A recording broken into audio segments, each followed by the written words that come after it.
اعوذ باللہ من الشیطان الرجیم بسم اللہ الرحمن الرحیم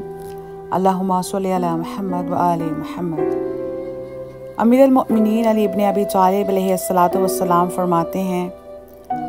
اور وہ سب کچھ سن رہے ہیں جسے دوسرے نہیں سن سکتے۔ اگر تم ان کی پاکیزہ جگہوں اور پسندیدہ محفلوں میں ان کی تصویر اپنے ذہن میں کھینچو، جبکہ وہ اسے اعمال ناموں کو کھولے ہوں اور اپنے نفسوں سے ہر چھوٹے بڑے کام کا محاسبہ کرنے پر آمادہ ہوں، ایسے کام کے جن پر وہ مامور تھے اور انہوں نے کوتاہی کی، یا ایسے جن سے انہیں روکا گیا تھا اور ان سے تقصیر ہوئی، اور ہمیشہ اپنی پشتوں کو اپنے گناہوں سے گرمبار محسوس کرتے رہے کہ جن کے اٹھانے سے وہ اپنے کو عاجز و درماندہ پاتے ہوں، اس لیے روتے روتے ان کی ہچکیاں بند گئی ہوں اور بلک بلک کر روتے ہوئے ایک دوسرے کو جواب دے رہے ہوں اور ندامت و اعتراف گناہ کی منزل پر کھڑے ہوں، اللہ سے چیخ چیخ کر فریاد کر رہے ہوں، تو اس صورت میں تمہیں ہدایت کے نشان اور اندھیروں کے چراغ نظر آئیں گے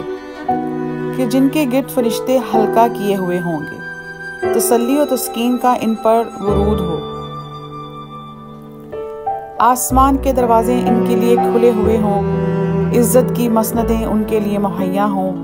ایسی جگہ پر کہ جہاں اللہ کی نظر توجہ ان پر ہو، وہ ان کی کوششوں سے خوش ہو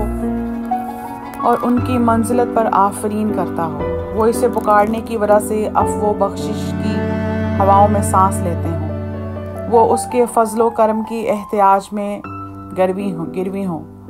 وہ اس کی عظمت و رفت کے سامنے ذلت و پستی میں جکڑے ہوئے ہوں،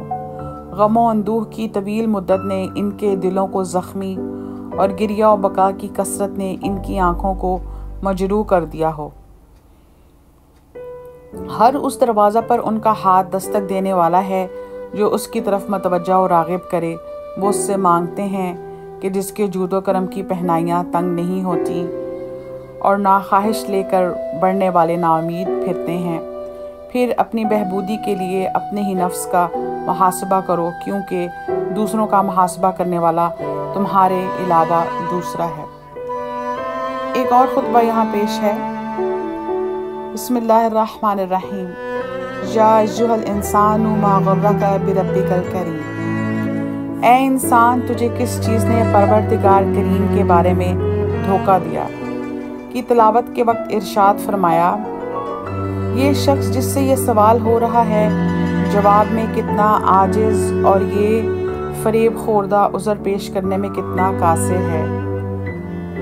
وہ اپنے نفس کو سختی سے جہالت میں ڈالے ہوئے ہے۔ اے انسان تجھے کس چیز نے گناہ پر دلیر کر دیا ہے، اور کس چیز نے تجھے اپنے پروردگار کے بارے میں دھوکہ دیا ہے، اور کس چیز نے تجھے اپنی تباہی پر مطمئن بنا دیا ہے؟ کیا تیرے مرض کے لیے شفا اور تیرے خواب غفلت کے لیے بیداری نہیں ہے؟ کیا تجھے اپنے پر اتنا بھی رحم نہیں آتا جتنا دوسروں پر ترس کھاتا ہے؟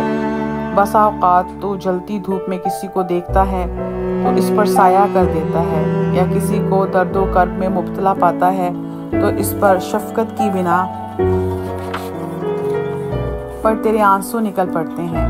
مگر خود اپنے روگ پر کس نے تجھے صبر دلا دیا ہے، اور کس نے تجھے اپنی مصیبتوں پر توانا کر دیا ہے، اور خود اپنے اوپر رونے سے تسلی دے دی ہے، حالانکہ سب جانوں سے تجھے اپنی جان عزیز ہے، اور کیوں کر عذاب الہی کے رات ہی کو ڈیرے ڈال دینے کا خطرہ تجھے بیدار نہیں رکھتا، حالانکہ تو اپنے گناہوں کی بدولت اس کے قہر و تسلط کی راہ میں پڑا ہوا ہے۔ اللہم صلی علی محمد و آل محمد۔